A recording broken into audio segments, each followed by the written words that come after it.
जय श्री कृष्णा। राधे राधे।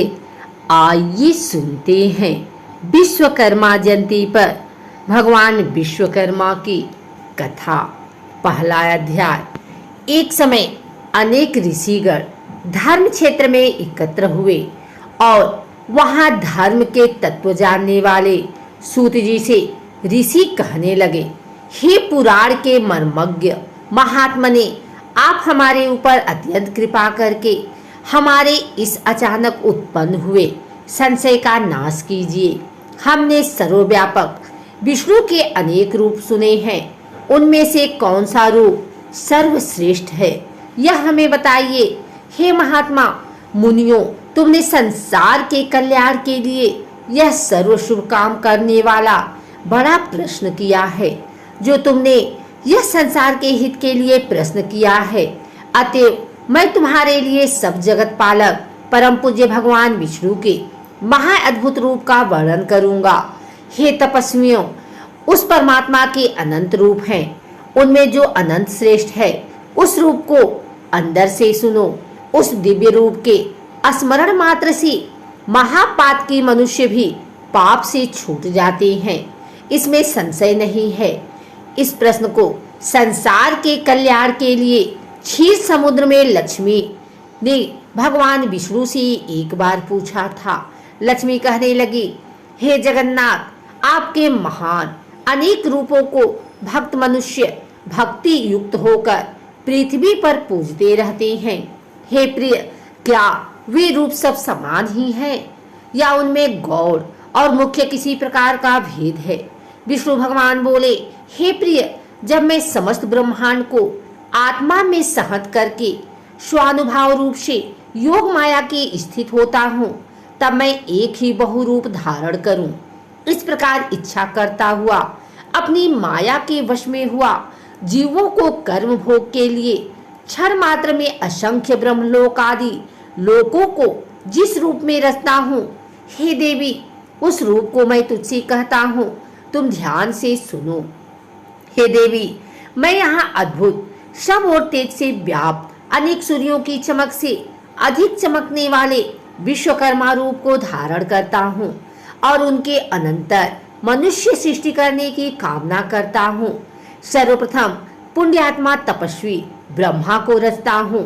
उस ब्रह्मा की स्तुति यज्ञ और गान के प्रतिपादन करने वाले ऋग, यजु और सम की अच्छी प्रकार उपदेश देता हूँ। इसी प्रकार शिल्प विद्या प्रतिपादक अथर्ववेद भी ब्रह्मा को प्रदान करता हूँ। यह वही वेद है जिससे शिल्पी लोगों ने शिल्प निकालकर अनेक वस्तुओं की रचना की है। हे देवी, मेरे अनेक रूपों में यह विश्वकर्मा रूप मुख्य है। यही रूप है जिससे सारी सृष्टि क्षण मात्र में उत्पन्न होती है। इस विश्वकर्मा रूप परमात्मा के अद्भुत रूप का जो क्षण मात्र भी ध्यान करता है, उसके समस्त विघ्न नष्ट हो जाते हैं। जो शिल्पी श्री विश्वकर्मा के प्रज्वल दिव्य रूप का ध्यान से चिंतन करता है, उसके समस्त दुख विशीर्ण हो जाते हैं। श्री विश्वकर्मा संहितांतर्गत सृष्टिखंड विश्वकर्मा महात्म्य का पहला अध्याय समाप्त। आइए सुनते हैं दूसरा अध्याय। सूत जी कहने लगे कि हे ऋषियों, इस प्रकार लक्ष्मी जी को अपने दिव्य रूप का वर्णन करके त्रिलोक के पति भगवान विष्णु चुप हो गए। ऋषि लोग बोले, सर्वधर्म को जानने वाले महाराज सूत जी, आपने यह दिव्य लक्ष्मी और भगवान विष्णु का दिव्य संवाद कैसे जाना? यह भगवान विष्णु को दिव्य विश्वकर्मा रूप किस प्रकार संसार में प्रसिद्धि को प्राप्त हुआ और कैसे संसार ने इस रूप को जाना? सूत जी बोले, हे मुनियों, सुनो। जिस प्रकार मनुष्यों को कामना का देने वाला यह समाचार मेरे कड़ गोचर हैं। एक महर्षि अंगीरा नाम वाले हुए, जिन्होंने हिमालय पर्वत के समीप गंगा तट पर बड़ा भारी तप किया। वर्षा ऋतु में तो आवरण रहित स्थान में, शीतकाल में शीतल जल में, ग्रीष्म काल में धूप में बैठकर वह अंगीरा मुनि तप करने लगे। तप करते करते भी उन ऋषि का मन सुखी नहीं था और इधर उधर इस प्रकार दौड़ता था कि जैसे मृग इधर उधर भागता है। तभी उस समय अचानक आकाशवाणी हुई कि हे तपोधन, तू वृथा श्रम करता है, लक्ष्य से च्यूस हुआ वार कैसे अपने लक्ष्य को भेद सकता है। वही तेरी गति हो गई है और तू लोक में उपवास को प्राप्त हो रहा है। उत्पत्ति, स्थिति, संहार करने वाला, सबको अभीष्ट का सिद्ध करता महातेजस्वी विश्वकर्मा संसार में प्रसिद्ध है। उसका पंचमुख और 10 बाहु वाला महादिव्य रूप सरस्वती और लक्ष्मी से पूजित है। उसका तो दिन रात ध्यान कर इस रूप का स्वयं हरि ने क्षीर समुद्र में उपदेश दिया है। आज भी उनके ध्यान से मेरे रोमांच खड़े हो जाते हैं। अमावस्या के दिन सब कामों को छोड़कर व्रत का आचरण कर और उसी दिन विधि पूर्वक विश्वकर्मा जी की पूजा कर। इस प्रकार आकाश को गुजा देने वाली बाणी को सुनकर अंगिरा मुनि बड़े विस्मय को प्राप्त हुआ और भगवान का ध्यान करने लगे। श्री विश्वकर्मा जी का ध्यान करते समय उनके चित्त में शिल्प ज्ञान का धारक अर्थ सहित अथर्ववेद प्रविष्ट हुआ। उन तत्वज्ञ अंगिरा मुनि ने विमान रचना आदि की अनेक शिल्प विद्याओं का रस अथर्ववेद के ज्ञान से आविर्भाव किया। यह संसार श्री विश्वकर्मा भगवान की कृपा से ही सुखी है, क्योंकि उनके बताए ज्ञान से ही आवश्यक ज्ञान आदि जगत बना है। तभी से श्री विश्वकर्मा जी का महारूप संसार में प्रसिद्ध हुआ है। परंपरा से आए हुए इस कथानक ने मेरे कानों को भी पवित्र किया है। हे ऋषियों, इस परम रहस्य को जो मनुष्य श्रवण करेंगे उनके लिए श्रवण मात्र से ही ज्ञान प्राप्ति हो जाएगी। यह महाज्योति रूप है जो संसार का उपकारक है। वह मनुष्य कृतज्ञ और पापी है जो इस रूप का ध्यान नहीं करता है। श्री विश्वकर्मा संहिता अंतर्गत सृष्टि खंड विश्वकर्मा महात्मा का 2रा अध्याय समाप्त।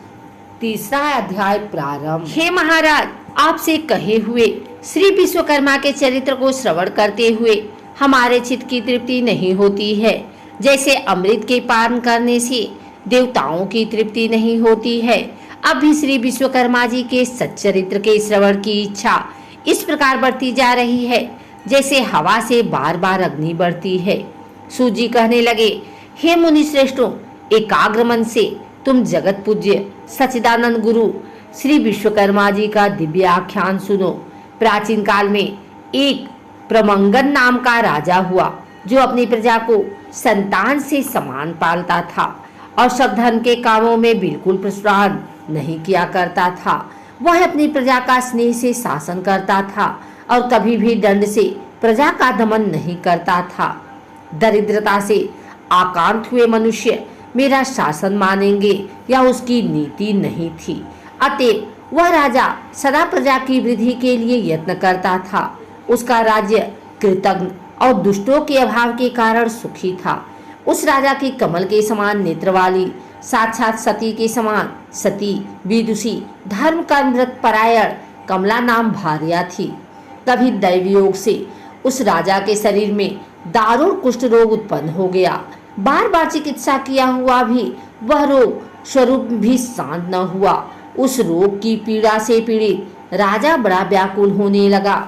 ऋषि कहने लगे, हे सुदर्शन सूत, आप पाप रोग धर्म से पृथ्वी पालन करने वाले महात्मा को कैसे हुए?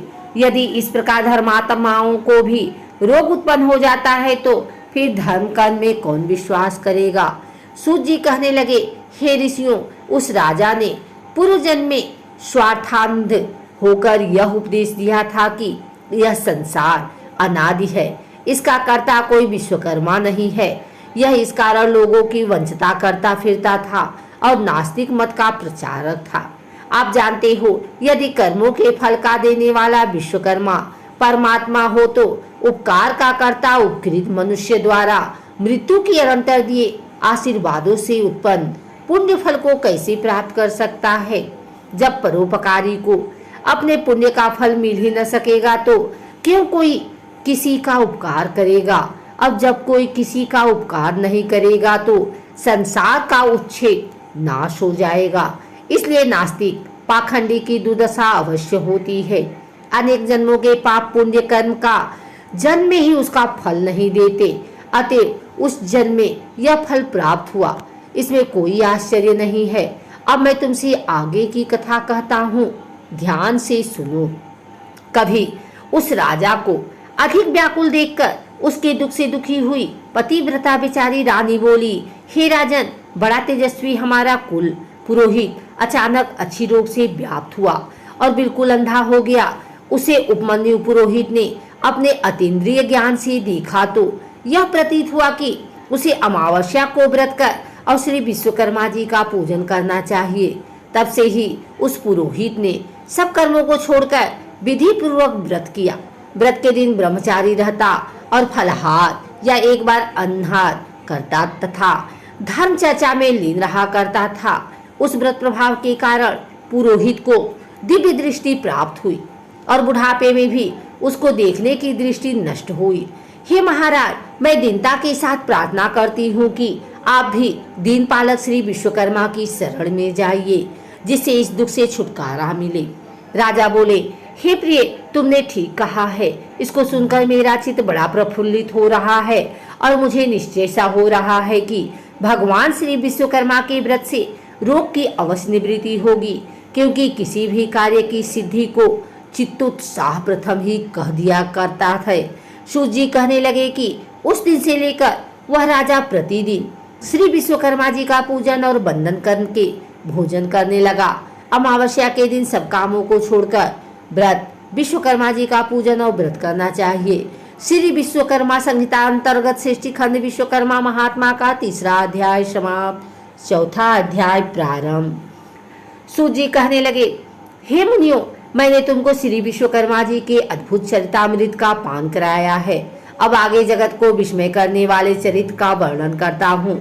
जगत में धर्म के व्यवहार से चलने वाले संतोषी कोई अस्तकार और उसकी पत्नी वाराणसीपुरी में रहते थे। अपने कर्म में कुशल बुद्धिमान वह अस्तखार बड़ा व्याकुल हुआ। अपने पर्याप्त निर्वाह के योग्य वृत्ति को खोज में दिन रात लगा रहता था। इस प्रकार लालच में पड़ा और सतत प्रयत्न करने के बाद भी कठिनाई से भोजन और अच्छदादन ही प्राप्त कर सकता था। उस अस्तखार की स्त्री पुत्र न होने के कारण नित्य सोचा करती रहती थी कि मालूम नहीं बुढ़ापे में कैसे निर्वाह होगा। इस प्रकार चिंतातुर वह स्त्री की इच्छा से मंदिरों में महंतों के पास व्याकुल होकर मन तंत्रादि से पुत्र के अर्थ घूमने लगी। दाढ़ी मूछ जिनके मुख पर बढ़ रही है, ऐसे ऐसे आडंबरी मलिच्छों फक्कड़ों के निकट भी वह दिन रात दौड़ती फिरती थी, परंतु उसकी कामना कहीं भी सिद्ध नहीं होती थी। काश कुश यमुना की बालू में जल के भ्रम से दौड़ती मृगी की तरह उसकी दशा हो रही थी। कोई कोई ठग मयूर पिच्छों की भांति हुई मोरछल के झाड़े से उसको बहकाता था और कोई भोजपत्र पर जंतर लिखकर उसको भुलवा देता था।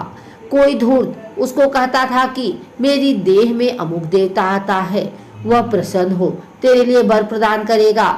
यह कहकर श्वेत भस्म देकर घर भेज देता था। इस प्रकार सोचे दशा को प्राप्त हुए दोनों स्त्री पुरुष बड़े दुखी थे। उनको दुखी देखकर एक पड़ोसी ब्राह्मण बोला, हे रथकार, तू क्यों इधर उधर भटकता फिरता है? मेरी बुद्धि में तू सब तरह से मूर्ख प्रतीत होता है। तू वृथा ही सिखा और यज्ञोपवीत को धारण करता है और तेरी भार्या भी बिल्कुल मूर्ख है, इसमें कोई संदेह नहीं है। इन मिथ्या उपायों से संतान उत्पन्न नहीं हुआ करती है और न धन मिलता है और न कुछ भी सुख प्राप्त होता है। यह तो व्यर्थ की भाग दौड़ है। वे मनुष्य ज्ञानी हैं जो इस प्रकार के व्यर्थ उद्योगों से अपने मनोरथ सिद्ध करना चाहते हैं। कहीं व्यर्थ उद्योग करने पर भी मनोरथ सिद्ध हुए हैं। इस मनुष्यों से अधिक वे मूर्ख हैं जो मलेच्छों की फूंक की अग्निज्वाला से अपने संतान का जीवन होना समझते हैं। मलेच्छों की फूंक से दग्ध हुए कुमाता के पुत्रों की फिर धर्मशास्त्र में अनुकूल उत्तम बुद्धि उत्पन्न नहीं हो सकती। इसलिए तू सब वृथा के उपायों को छोड़ दे और केवल दयालु श्री विश्वकर्मा की शरण को प्राप्त हो। हे श्रेष्ठ पुरुष, विश्वकर्मा की कृपा से तेरी अवश्य ही सिद्धि होगी।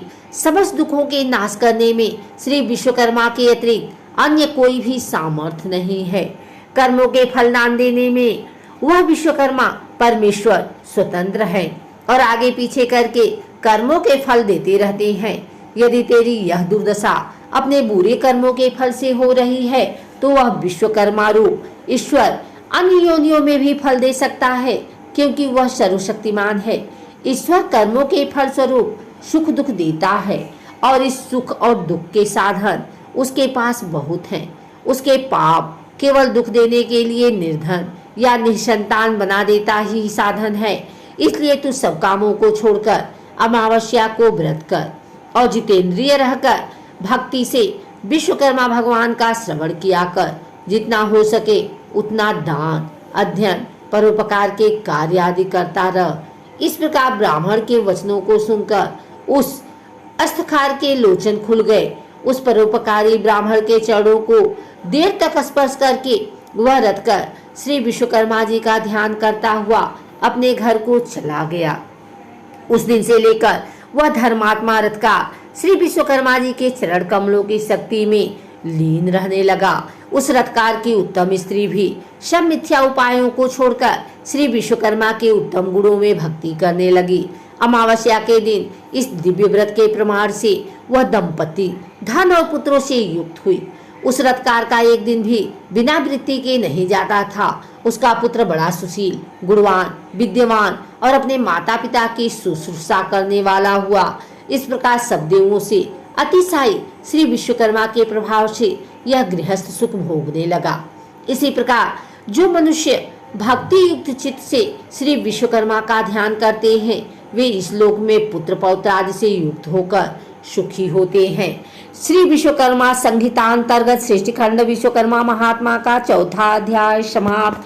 5वां अध्याय प्रारंभ। ऋषियों ने कहा, हे सुत जी, विश्वकर्मा भगवान के जिन चरणों की पूजा देवता भी करते हैं, आनंदमय चरित्र को थोड़ी सी शब्दों में सुनकर हमारी इच्छा और भी बढ़ गई है। जिस प्रकार हवि से अग्नि प्रचंड हो जाती है, ठीक इसी प्रकार ज्यों ज्यों हम विश्वकर्मा भगवान का चरित्र सुनते हैं त्यों त्यों उनके सुनने की इच्छा और भी बढ़ती जाती है। सूत जी बोले, हे मुनि लोगों, आप लोगों ने विश्वकर्मा के चरित्र को सुना, जिसके सुनने से देवता भी नहीं अघाए। एक बार नैमिषारण्य में मुनि और सन्यासी लोग एकत्र हुए और अपने अमिष्ट की प्राप्ति के लिए एक सभा की। विश्वामित्र कहने लगे कि हमें लोगों के आश्रमों में दुष्ट कर्मों के करते हुए राक्षस लोग यज्ञ करने वाले मुनियों के आसपास ही बड़े बड़े मनुष्य को अपना ग्रास बना लेते हैं। इस प्रकार यज्ञों को नष्ट करते हुए वह राक्षस लोग नर मांस भक्षक करते हैं। माता मुनि कहने लगे कि हमारे पूज्य पुरोहित उपमन्यु, जो ब्रह्मचर्य व्रत में स्थित रहकर और कंदमूल खाकर सदा धर्म कार्य में संलग्न रहते हैं तथा जो प्रतिदिन सारे कर्मों को छोड़ परमात्मा का ध्यान करते रहते हैं तथा वह भी राक्षसों को नष्ट करने में समर्थ हो सकते हैं। इसलिए अब हमें अनेक कुकृत्यों से बचने का कोई उपाय अवश्य करना चाहिए। सूत जी बोले, हे ऋषियों, इस प्रकार ऋषि मुनियों के वचन सुनकर वरिष्ठ मुनि जी कहने लगे कि एक बार पहले भी ऋषि मुनियों पर इस प्रकार का कष्ट आ पड़ा था। उस समय वह सब मिलकर स्वर्ग में ब्रह्मा जी के पास गए। चतुर्भुज ब्रह्मा ने पद्मासन लगाए हुए शांत भाव से ध्यान वंचित में उन्होंने ऋषि मुनियों को देखा जो दुख से छुटकारे देने वाले शिवरूप भगवान का ध्यान कर रहे थे। उन प्रभु जो सबका पिता है, यह सब बात आदि से अंत तक जान ली और ऋषि मुनियों को दुख से छुटकारा पाने के लिए विश्वकर्मा भगवान की कथा का उपदेश दिया। सूत जी बोले, हे ऋषियों, इस प्रकार उनके वचन सुनकर विश्वामित्र मुनि को बड़ा आश्चर्य हुआ और वह जरा निकट आ गए। तब ब्रह्मा के बताए हुए और पक्के सुख के उपाय को सुनकर विश्वामित्र मुनि मन को प्रसन्न करने वाले वचन कहने लगे। विश्वकर्मा मुनि बोले कि मुनि लोगों, आप लोग वरिष्ठ के कथन को सुनो। वस्तुतः यह बात निश्चित ही है कि ब्रह्मा ही सब दुखों का उपाय है, इसलिए हमें इसके लिए कुछ अधिक सोच विचार की आवश्यकता नहीं। सारे पापों को दूर करने वाला और दुखों को हटाने वाला एक ही ब्रह्मा है। सूत जी बोले, ऋषि लोगों ने ध्यान पूर्वक सुना और गदगद वाणी से कहने लगे कि विश्वकर्मा मुनि ने ठीक ही कहा है कि ब्रह्मा की ही शरण जाना उपयुक्त है। ऐसा सुन सब ऋषि मुनियों ने स्वर्ग को प्रस्थान किया। वह राक्षसों से हुई अपनी दुर्दशा ब्रह्मा को सुना सके। मुनियों के इस प्रकार कष्ट को सुनकर ब्रह्मा जी को बड़ा आश्चर्य हुआ। उसी समय ब्रह्म तेज से प्रकाशित अपनी आंखों को मूंदकर विचार मग्न हुए। इस प्रकार राक्षसों द्वारा की गई सारी दुर्दशा को समझ ब्रह्मा जी, जो बड़े तेजस्वी थे, मन को आनंद देने वाले वचन कहने लगे। ब्रह्मा जी कहने लगे कि हे मुनियों, राक्षसों से तो स्वर्ग में रहने वाले देवता को भी भय लगता है, फिर मनुष्यों का तो कहना ही क्या है। बुढ़ापे और मृत्यु के दुखों में लिप्त रहते हैं। सुनो, उन राक्षसों को नष्ट करने में महातेजस्वी विश्वकर्मा ही हैं, जो सब प्रकार के बलों से युक्त और सारे विश्व में प्रसिद्ध हैं। उसी की पूजा से तुम लोग राक्षसों को नष्ट करने में समर्थ हो सकते हो। इस वास्ते उसी दयालु विश्वकर्मा की शरण में जाओ। देवताओं को हवि के पहुंचाने वाला अग्नि नामक देवता संसार में प्रसिद्ध है। उसी का पुत्र यज्ञों में श्रेष्ठ पुरोहित होता है। अंगिरा उसका नाम है और सब मुनियों में श्रेष्ठ है। वही आपको दुखों से पार कर देगा, इसमें कोई संदेह नहीं है। इसलिए हे मुनियों, आप उन्हीं मुनि श्रेष्ठ के चरण कमलों को छुआ और उन्हीं से अपने कष्टों से मुक्ति पाने के लिए प्रार्थना करो। सूत जी बोले कि ब्रह्मा जी के कथन के अनुसार ऋषियों ने सब यज्ञ का अनुष्ठान आदि किए और अंगिरा ऋषि के वचनों को सुनने के लिए उत्सुक हुए। अंगिरा ऋषि कहने लगे कि हे मुनियों, तुम लोग क्यों इधर उधर मारे मारे फिरते हो? दुखों को काटने में विश्वकर्मा के अतिरिक्त और कोई भी समर्थ नहीं। इसलिए तुम्हें चाहिए कि जितेंद्रिय रहते हुए अमावस्या के दिन अपने साधारण कर्मों को रोककर भक्ति पूर्वक विश्वकर्मा की कथा सुनो, जिसके सुनने मात्र से जन जन्मांतर के पाप नष्ट हो जाते हैं। मुनि लोग ब्रह्मचर्य व्रत में स्थित हो विश्वकर्मा देव की पूजा द्वारा ध्यान करते हुए सब प्रकार के सुखों को प्राप्त करते हैं। सूजी कहने लगे कि मुनि लोग इस प्रकार महर्षि अंगिरा के वचनों को सुनकर अपने अपने आश्रमों को चले गए और यज्ञ में विश्वकर्मा देव का पूजन किया, जिसका परिणाम यह हुआ कि उनकी पूजा से सारे राक्षस भस्म हो गए, यज्ञ विघ्नों से रहित हो गए तथा नाना प्रकार के सुखों से संपन्न हो गए। जो मनुष्य भक्ति पूर्वक विश्वकर्मा का चिंतन करता है वह सुखों को प्राप्त करता है, संसार में बड़े पद को प्राप्त करता है। श्री विश्वकर्मा संहिता अंतर्गत श्रेष्ठ खंड विश्वकर्मा महात्म्य का 5वां अध्याय समाप्त। 6वां अध्याय प्रारंभ। सूजी बोले, हे मुनियों, मैं आपसे सब लोगों में विख्यात श्री विश्वकर्मा का महात्म्य फिर कहता हूँ, तुम ध्यान से सुनो। उज्जैन नगरी में एक सर्वश्रेष्ठ धन तत्पर उदार धनंजय नाम सेठ था। उस सेठ का कोष खजाना लाल मोती हीरे जवाहरातों से ऐसे भरा था जैसे कुबेर का भंडार भरा हो। विवाह, व्यवहार, अभियोग, रोग संकट में प्रत्येक मनुष्य उसके धन का उपयोग किया करता था। उपकार में लगे हुए इस सेठ का धन छीड़ हो गया और वह ऐसा दुख पाने लगा जैसे कीचड़ में फंसा हुआ हाथी दुखी होता है। उस सेठ की यह प्रबल आशा थी कि पूर्व उपकार किए मेरे मित्र मेरी अवश्य सहायता करेंगे, परंतु उसकी आशा व्यर्थ हुई और उन कृतज्ञ मित्रों में से कोई भी उसके उपकार के लिए समर्थ नहीं हुआ। उसके मित्र क्षण मात्र में शत्रु हो गए और वे उपकृत मित्र की सर्वप्रथम उस सेठ की निंदा करने लगे। उसके वे पुराने मित्र अपने दृष्टियों को छिपा छिपा कर निकल जाते थे। बात तो यह है कि स्वार्थी मित्र विपत्ति में साथी नहीं हुआ करते। इस नीच वृत्ति से उस धनंजय सेठ को एक बार ही संसार से विरक्त और मनुष्यों से घृणा उत्पन्न हो गई। वह अपने नगर को छोड़कर और कृतज्ञों के मुख पर थूककर वन को चला गया। कंदमूल फल आदि से प्रयत्न पूर्वक अपनी वृत्ति करता था और मनुष्य मात्र को देखकर दूर भाग जाता था। एक बार घूमते हुए सेठ ने पर्वत की गुफा में पद्मासन बांधे शांत लोगों से व्याप्त लोमस मुनि को देखा। उस धनंजय ने उस मुनि को कोसों से व्याप्त देखकर पशु समझा और कौतूहल तमाशा की इच्छा से उनके पास अच्छी तरह बैठ गया। मुनि ने पास बैठे हुए धनंजय से पूछा, हे महात्मा, कुशल तो हो? कहाँ से पधारे हो? उस धनंजय ने इस पशु को मनुष्य के समान बोलता देखकर बड़ा अचंभ किया और प्रारंभ से अपना सारा वृतांत उस ब्रह्मर्षि को बता दिया। यह सुनकर मुनि श्रेष्ठ धनंजय से बोला, यदि तुझे पापी कृतज्ञों से घृणा है तो तू कैसे विश्वकर्मा से विमुख हो रहा है? हे श्रेष्ठ, सब सुखों के भोगने की शक्ति वाले तुझको उसी विश्वकर्मा ने बनाया है। वह विश्वकर्मा को भूल जाने से कैसे सुख मिल सकता है। नास्तिक कृतज्ञोपकार को तभी भूलता है जब वह प्रथम परमेश्वर को भूल जाता है। इसलिए तू अद्भुत शक्ति वाले विश्वकर्मा की शरण को प्राप्त हो। उधर वो मूल जगत के कारण उस विश्वकर्मा ने नाना रूप है। कोई रूप द्विबाहु, कोई चतुर्बाहु और कोई 10 बाहु का है। इसी प्रकार एक मुख, चतुर्मुख और पंचमुख के रूप हैं। मनु, मैं, त्वष्टा, शिल्पी और दैव योग से विश्वकर्मा के साकार रूप के पुत्र हैं। श्वेत बंधु के समय श्री रामचंद्र जी ने भी श्री विश्वकर्मा जी का पूजन किया है। श्री कृष्णचंद्र ने द्वारका रचना के समय श्री विश्वकर्मा की पूजन की है। इसी से वे भी द्वारका जैसी सुंदरपुरी की रचना कर सके हैं। हे धनंजय, तू भी उसी श्री विश्वकर्मा का पूजन और वंदन कर। इस प्रकार सब दुखों से छुटकर सब सिद्धि प्राप्त करेगा। इस प्रकार उस लोमस ऋषि का उपदेश सुनकर उस श्रेष्ठी को बड़ा संतोष हुआ और दिन से ही लेकर वह श्री विश्वकर्मा का भक्त हो गया। उन श्री विश्वकर्मा जी के पूजन से उसके समस्त पाप दग्ध हो गए और अंत को देवता बनकर सुख भोग कर जो मनुष्य भक्ति युक्त चित्त से श्री विश्वकर्मा का ध्यान करता है वह सुखी होकर विश्वकर्मा जी के चरण कमलों का भक्ति प्रदान करता है। श्री विश्वकर्मा जी का यश बड़ा पवित्र है। उसको तो तत्वज्ञ मनुष्य सुनता है।